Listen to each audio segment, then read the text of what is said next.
Back. Today we're here again with Coach Kolton, and we were going to go over some more bro myths when it comes to anabolic steroids. What's going on, Kolton? Hey man, how's it going? Excellent. So it's the morning for you, huh? Thailand? Yeah, it's what time is it right now? It's 7:50 in the morning. Cool. It's 8:50 at Beautiful. night here on the Hell East yeah. Coast of America. So Kolton and I were talking about some bro myths as to different compounds and the androgen receptor and how to break plateaus on a cycle and some of these things that I guess are just commonly misunderstood, right, Yeah. in the bodybuilding world, and kind of supply at least some logic behind some of the ways to properly do this stuff. So the first one you could take is basically how to break through a plateau on a steroid cycle. I don't know if you want to. Yeah, that's kind of the tricky thing. And there's so many variables that I could talk about there. In terms of like a plateau on a steroid cycle, I assume we're talking about like linear growth as opposed to, yeah. So really, like, the way I would look at it is if you have your food in place and it's consistent, very consistent, and your weight's going up and your body composition isn't worsening, and strength in the gym is excellent, if not improving, then I don't think there's really a need to do any sort of plateau breaking with androgens. However, if you're in that same boat, your weight is going up, but your composition in your body is getting worse, then I think increasing, I usually see like a dose titration of about 100 milligrams is effective in males. So usually what I'll do is titrate by 100 milligrams with the fastest acting ester in that case, and then watch for effect. And then as long as we see an effect that's favorable, we maintain that dose for as long as humanly possible until we come across another valley in progress. Or if conversely we don't see an attainment of progress, then we might have to titrate a second time by 100 milligrams. And to be honest, it's a difficult situation because everyone responds so differently. And the only way is up in bodybuilding, whether it's food, whether it's training volume, whether it's doses. So some people have to kind of break the reality that they're not going to be a Mr. Olympia on 500 milligrams of testosterone. Sometimes they're going to need quite a bit more. And for some people, that's a lot of bit more just to get a similar response as someone who is taking 500 milligrams of testosterone. So I generally try to follow like the dose titration model, and I try to do about 100 milligrams per titration.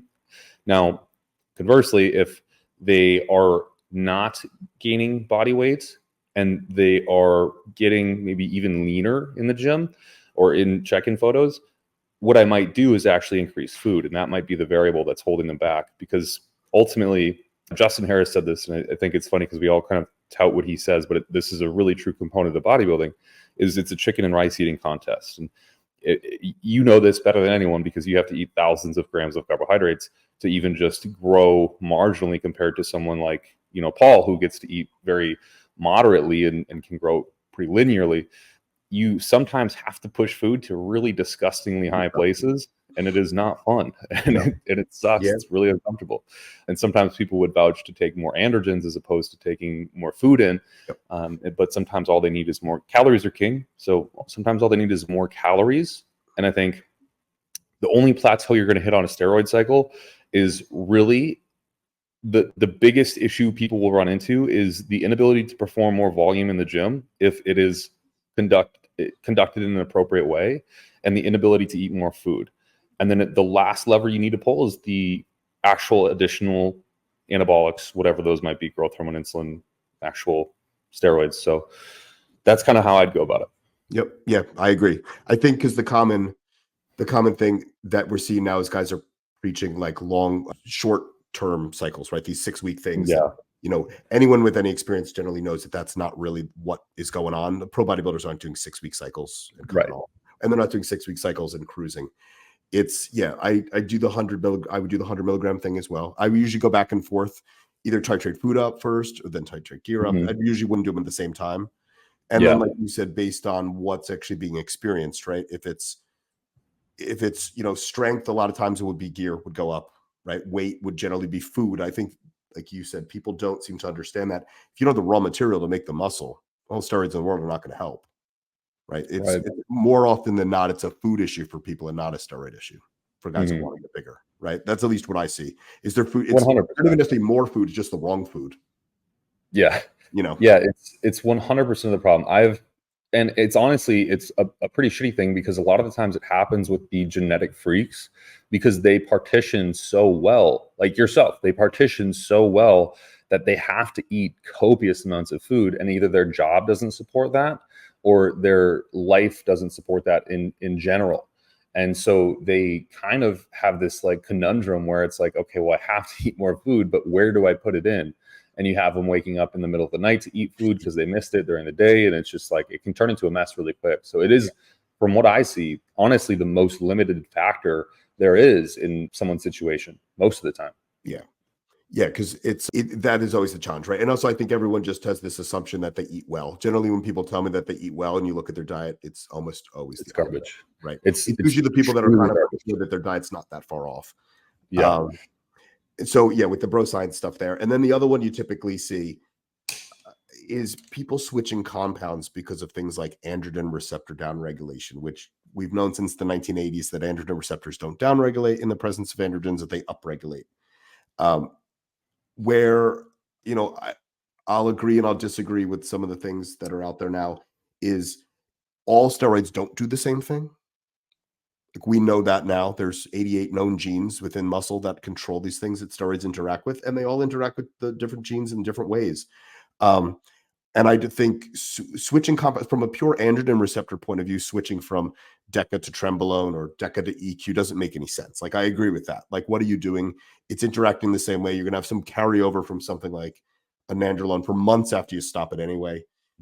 But I think there is a point in switching compounds depending on the look you're going for, right? Like if you're prepping someone for a show, you're not going to use nandrolone going in most likely, right? Yeah. You would then obviously switch to something that's a little more dry. Mhm. So in that case, you would switch, but that's not so much for that. That's almost for the other effects the drug's causing. Right. It's the off-target, unintentional effects that you're favoring when you pick a compound, Yeah. essentially. Like if I choose equipoise, which is one of my personal favorites, like the reason I'm choosing it for me is because I get more red blood cell production, therefore I can perform at a higher rate. And usually when I'm failing a set, a lot of the times it isn't because I'm actually failing. It's because I'm like cardiometabolically fatigued or have developed too much oxygen debt to push even harder, especially in legs. So like that's why I would use that compound. But it's not like I would say in terms of protein expression, there might be differences moderately with each compound. We're kind of discussing that, but it's about the same kind of concept, which is like you get the AR action, that AR action causes muscle accretion, blah, blah, blah. But it's the off-target effects, which are in mass. Like each compound has a very unique profile with its off-target effects. And like when you just look at Trenbolone, half the shit it doesn't make any sense if it's what it's supposed to be, So there's a lot of off-target effects that we're looking for when we choose a compound. And I think you nailed it perfectly. Like on a prep, I wouldn't necessarily use a DECA. I might use an NPP if someone's really, really flat at the end, like the very end of a show, 3 weeks out or something, just to artificially kind of inflate them if they're already dialed in. But realistically, you would use something that's going to minimize, if not help, aid in water retention mitigation. So, and fat loss, right? yeah, Generally, like some drugs are certainly better. Again, anabolic steroids shouldn't be used necessarily for fat loss. That's not what they're designed to do. But certain ones obviously aid in fat loss better. And it typically, and so people watching this, because I know the questions will come about then, what are the anabolics of choice? So typically in an off season, what I see is probably similar to what you see now. It's testosterone run as high as you can tolerate. Estrogen is generally managed for most guys who are bigger. That I think no big dude is running 300 milligrams a test. Then there's generally one anabolic on top. Nowadays, it seems like it's usually Primo, EQ, or Nandrolone. yeah, And they are all for different kind of purposes, right? I would say Primo's biggest downfall is its price, right? And finding genuine Primo. And because it's typically at 100 milligrams per ml, it becomes a liquid equation too. For most guys, if you're using an adequate amount, it becomes a lot of volume. And it can crush some people's estrogen. So that's the only downfall that I really see. Outside of that, it seems to be side effect friendly. EQ honestly is a pretty fantastic compound. I see very little negative about it. You do get some, red blood cell stuff in the beginning, but it all seems to be about the same with all androgens in the end. right? Like you Yeah. get an initial spike, but it seems to level out where testosterone might ramp up slower. I think 100%. the end hematocrit is always going to be the same. I don't ever see like a 3-month. Yeah, I don't see it in the 70s after 3 months. I see it levels out Yeah. at 54, It, 55. it peaks at a point and it's not Yeah. going beyond that realistically. Right. And then, and then obviously you have nandrolone, which nandrolone to me, again, can be a fantastic thing. It just has side effects that go along with it that some people don't tolerate, right? Yeah. It's the riskier of those for mood. So that's kind of like the wild card. I would say for thinner guys, though, nandrolone almost is the better bet because it'll put on sheer wet mass on them faster than most things. Right. It will increase, like artificially increase cross-sectional area probably more than most anabolics will, for sure. I think what's interesting about 19 nor compounds is, and their variability, is the cognitive effects. And that's kind of almost what concerns me most about their use and specifically abuse. For instance, like there's a lot of good data on people with PTSD, and this is something like I personally suffer with. And it's, for those who don't know, I was in the Army for 8 years, blah, blah, blah. But it's very interesting, like the corpus luteum in the brain. I believe I'm pronouncing that correctly. It's been a while since I've had to say it. But it's what secretes epinephrine in the brain, essentially. And for individuals with PTSD, usually it shuts off at night, but it stays on. And it kind of has this basal release of epinephrine as you're sleeping that would be higher than what a standard individual would be. Therefore, sleep is disrupted and sleep architecture can be disrupted. For me personally, and this is where I kind of realized the consequential effects of nandrolones or trenbolones or any other 19-nor variant meant, is that for me, immediately, like I will have terrifying, like night terrors, and I never get them until trenbolone is implemented. So in my opinion, something is radically shifting in my neurology, whether that's even a greater secretion or output of epinephrine within the neural cavities or something else going on. But it's definitely one of the ones where I'm like, it's a good compound and people can use it really well. But even Paul's talked about this too. It's the one compound that has induced like panic attacks for everybody, or has caused some degree of paranoia or sensitivities that aren't very common. And I think that's something we need to be looking out for more often. Yeah. And again, I don't think there's anything wrong per se with it as a compound used correctly. I just think that for a long period of time, people were leveraging it incorrectly, and young kids were using it for no reason. They had no business using it. Yeah. For show prep, unfortunately, nowadays, 90% of the time it's probably needed. There are some pros that can get away without it now. You and I know, but for most guys, if they're competing, but outside of that, there's very little reason to ever run that. Yeah. And then say you said something really brilliant too in an off-season phase. It's like running testosterone as high as you can tolerate it. And then he said, which I think I'm just pointing out because it is really important, and most people manage it, meaning that they're either using an equivalent DHT, which is most likely going to be primobolan, to manage estradiol levels, or they're using a direct AI. And I think AIs have been demonized unfairly for the most part. If used appropriately, again, kind of like with everything we're talking about here, they're a very great tool, and the toolbox of many tools that we have. I tell people generally, and we were talking about this too, it's like testosterone is, for me at least, the best compound that people can leverage early on and late in the game as high as they possibly can without having any of those off-target effects. And realistically, people are going to say, well, that causes hair loss. The DHT is going to be more prevalent. And I just don't see that in application. No. And, like I definitely see hair loss with primobolan. I definitely see hair loss with mastron. I definitely see hair loss with things like tren, anadrol. But I don't necessarily see people just pulling out shreds of hair on testosterone. And I'm, a good example. I'm not like perfect, but I mostly use testosterone and it works quite well. So, and we were talking about this too, kind of in the lab experiences, as far as like what curating those chemicals looks like on an actual like visual basis when you see it being made. And when you can see the quality of each of those compounds being curated, it's like, oh, I don't want to put that in my body. Like I would much rather put testosterone into my body. And that's kind of the when you get so matured in this game, you start to realize like there's a few things that work really well and everything else works moderately well. And if it's used at all, it should just probably be used short term. And I think testosterone is one of those things where you can use a lot of it, probably more than you'd expect, as long as you're just controlling estrogen to an appropriate degree. I agree. Yeah, it is the king of androgens for a reason. And there's something funny is that the reason why all the other androgens were invented was to technically make something that was safer for women and children, right? Or more anabolic with a dissociated androgenic properties. And the problem is when you start to remove some of those properties of testosterone to make something, you end up building less tissue.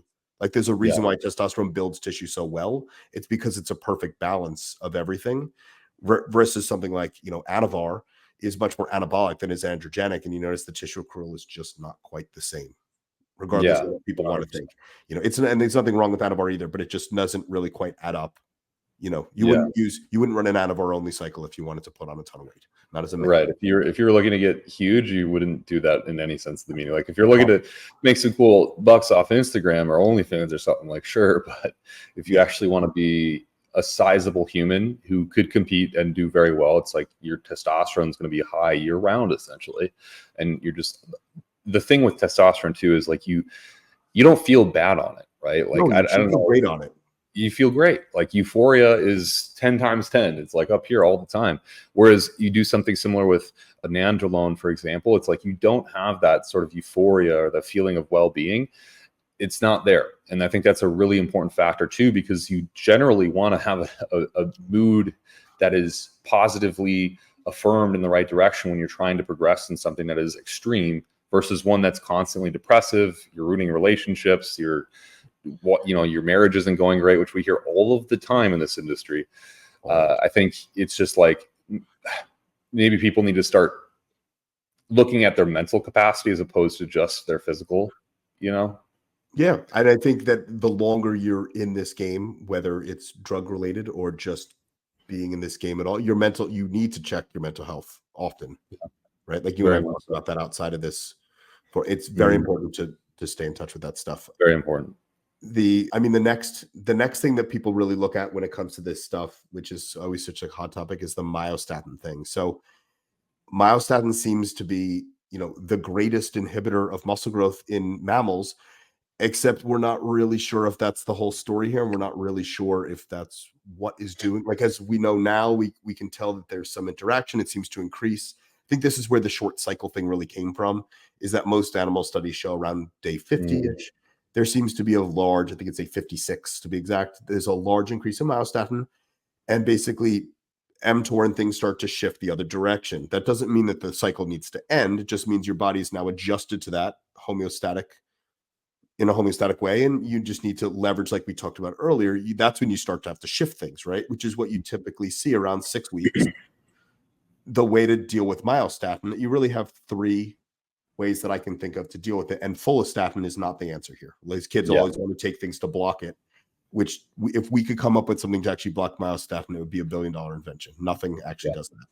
And the closest thing we've come to is literal gene therapy. So I don't think an injection is going to do it. If we're moving that far to the end of the spectrum.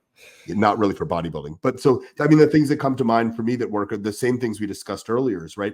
If you increase food, you'll now lower myostatin. If you increase gear, you'll lower myostatin, or if you increase both.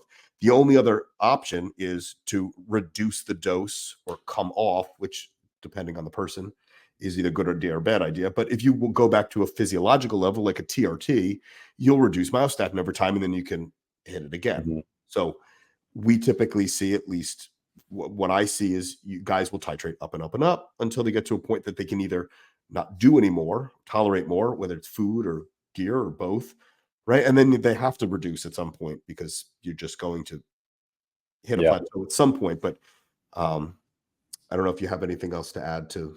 No, you're 100%. And I think, the one thing is more esoteric than anything that I want to add. It's just like and we know a couple of people like this on the online space who theorize things that aren't necessarily true based off mechanistic data that isn't necessarily applicable. So, we know that myostatin plays a role, but as you mentioned, it's like, if we took a pie, right, and we're to cut it up into all the things that play a role into modulating muscle accrual, how much is it actually playing a role with? Is it 5%? Is it 10%? Is it completely inhibiting the genomic process of mTOR? And, I don't think so, so it's really naive to think that one molecular pathway and one chemical, one peptide, one androgen has the ability to completely influence our outcome entirely. It might play a role, but we're a multi-faceted organism that depends on more than 100 different systems to work at a very complex level. And similar to a car, where if a fuse breaks, the whole car doesn't stop working, your horn stops working, or if but the car still runs effectively. And I think people getting hyper focused on one individual pathway kind of lose the sight of, you're looking at the trees instead of the forest, essentially, right? You're looking at one tree, you're like, damn, that tree's ugly as fuck, I need to remove it, except there's a whole forest in front of you and it's beautiful. So, it's kind of looking at it from that perspective too. Yeah. And this is a good example too of where you wouldn't switch androgens just to deal with this. This is one time that would make no sense, because in and of itself, that won't stop what's occurring with regulation of growth, right? So if at day 56 or whatever, if you went from nandrolone to equipoise, that won't solve the problem. The problem has to be solved with titrating up or titrating down, basically, to deal with that. And that's why you see in bodybuilding, contrary to what people want to believe, is that most of the pros stay on all the time, right? At best, they might have some sort of half-ass health phase that lasts for 6 weeks, but their long esters aren't even cleared at that point. So I'm not sure what they're actually are accomplishing there. Yeah. Look, we talked to a lot of these guys, and we're very close friends with some of them, and we're in chats with them. And, I just went to, I don't even want to say it because it'll be too obvious, but these guys are running shit year round. Like, it doesn't matter what people think or how much they talk about health phases online. Some of them are, but their health phases, or where their cruisers are, is 500 to 750 milligrams of.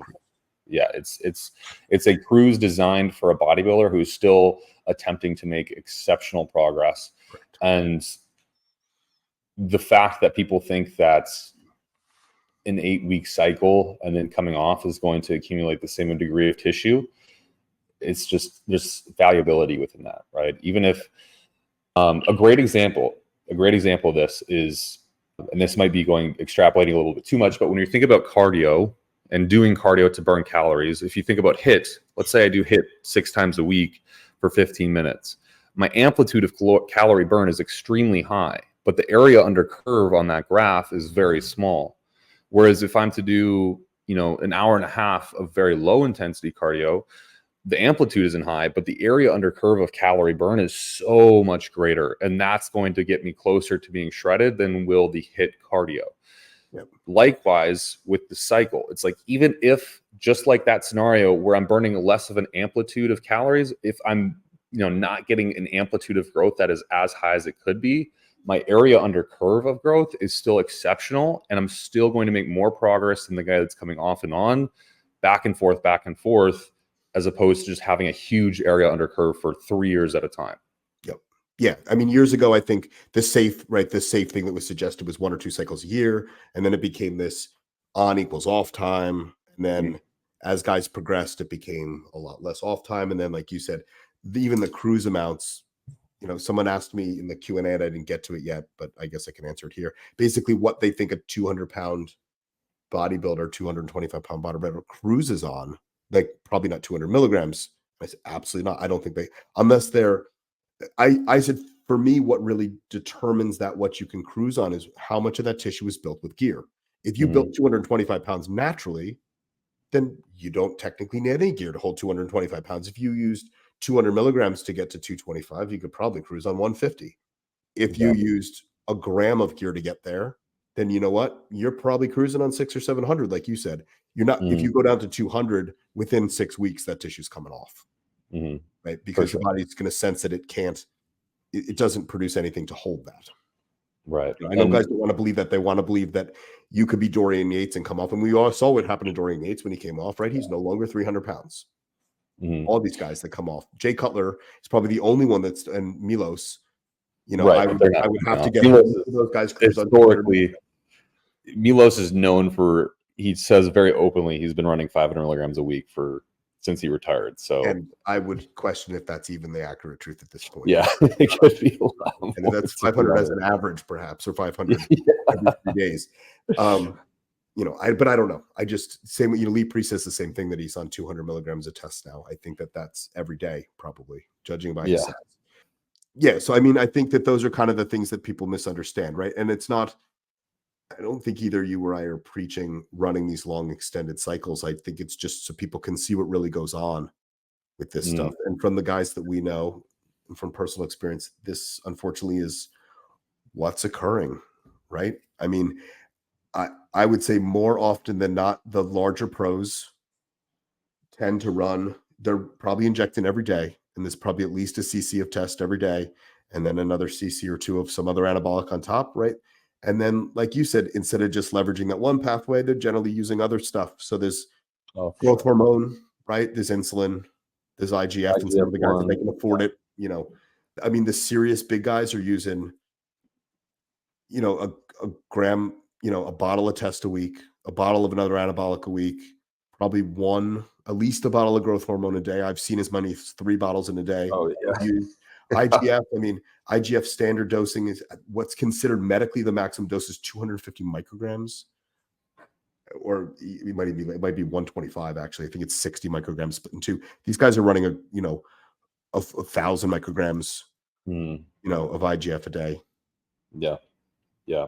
Yeah. And that's an interesting one, because it's very fabled IGF-1. It's like, I don't know if it's real and stuff. And I will say that there's quite a handful of bodybuilders here in Thailand that have and can get Increlex, and they have nothing but excellent things to say about it. And it seems to be the one thing that each of them talks about is the thing that got their weak body part to be their strong body part within a matter of just weeks.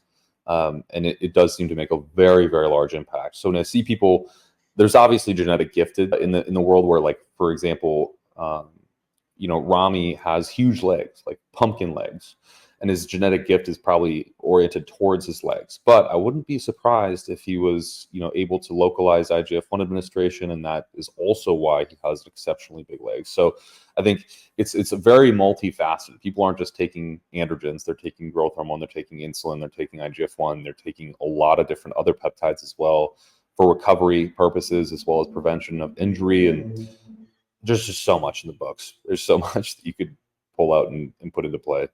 Yeah. And I don't personally know any pro that's using any other IGF except Increlex. I don't think they mess around with any of the other, LR3 and all that stuff. No one's buying shit from Amino Asylum.